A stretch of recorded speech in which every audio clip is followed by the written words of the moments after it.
Magandang araw sa inyo mga kabiwas at andito na naman nga tayo sa Apali Tabuyok. Yung mismong spot nga pala namin na to mga kabiwas ay dun sa may maraming saging. Sinasamantala na nga namin ni Joms ang pagkakataon dito na maganda yung kagatan ng mga tilapia. Matagal-tagal nga din yung inintay namin ni Jomil na magkagatan ulit yung mga tilapia dito sa spot namin. Dahil nga nung mga nakakaraan dito mga kabiwas ay talagang ayaw magkagatan ng mga tilapia dahil ang pangit nga nung kulay ng tubig. O paano ba yan? Simulan na natin to at baka mawala pa yung mga tilapia at hindi na naman natin abutan. Hindi pa nga tayo nagtatagal dito mga kabiwas ay meron na nga agad kumagat kay Jomil na isang malapad na tilapia. Uy, tutang ina guys oh. Guys, laki. Guys, oh. Oh, may balik-balikan. Laki. Ano oh? Hindi ka malaglag. Ito, pipil. Ganda ng tama guys oh. Guys. Magaling mo. Kung magtanggal, magaling-galing ka dyan. Bigyan ko lang ito isang sima. Oops. Mga sima ka. Oops. Inapura ko nga paing, kumagat ulit. Kaya pala Yung magkagatan nga lang yung ganito kalalaki mga kabiwas ay sulit na nga yung lakad natin dito. Sana ngay magdire-diretso yung ganito kalalaking tilapia. Ito nga ang kagandahan sa spot na to mga kabiwas dahil dumadawi nga yung ganito kalalaki.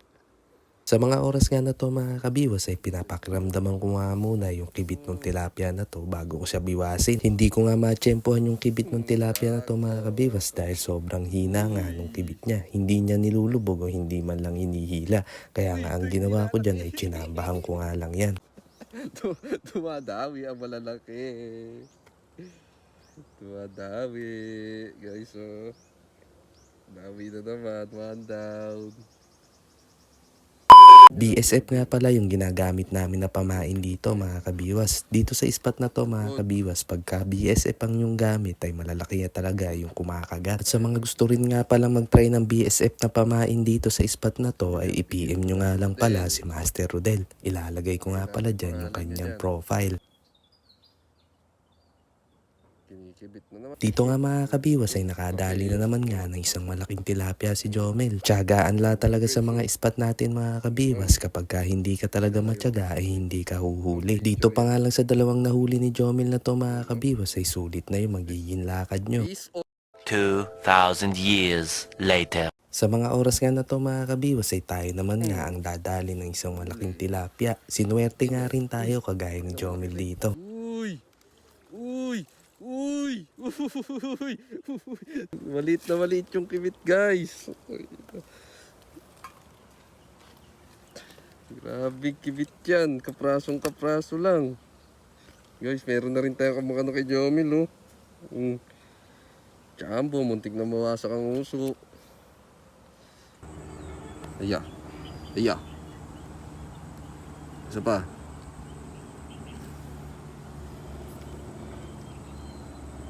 Uy!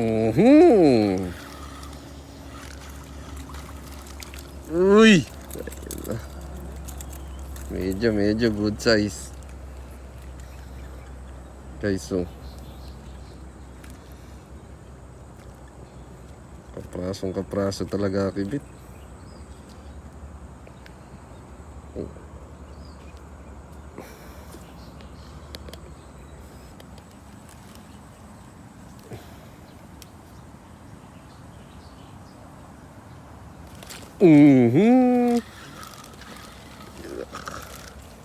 Uy, tira to.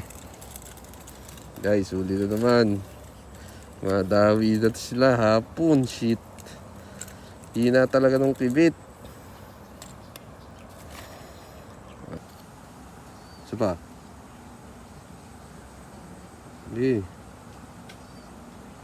Yeah. Hindi. Oh, gago.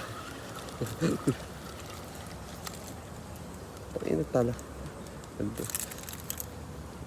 Kapraso eh. Payat ah.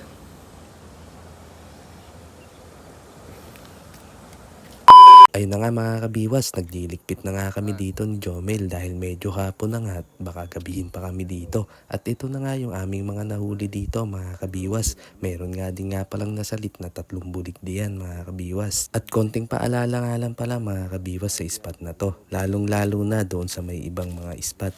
Sana ay yung mga mahuhuli natin ng mga janitor ay ibalik na lang natin dahil medyo nagagalit na nga yung may mga bahay dito. Dahil yung mga alagang aso nga daw nila ay kinukuha yung mga janitor at tinadala doon sa may mga bahay nila at bumabaho nga daw. At yun lang mga kabiwas, maraming salamat nga pala sa pagsuporta nyo sa aming page at pag-share ng aming mga video. Maraming salamat sa inyo.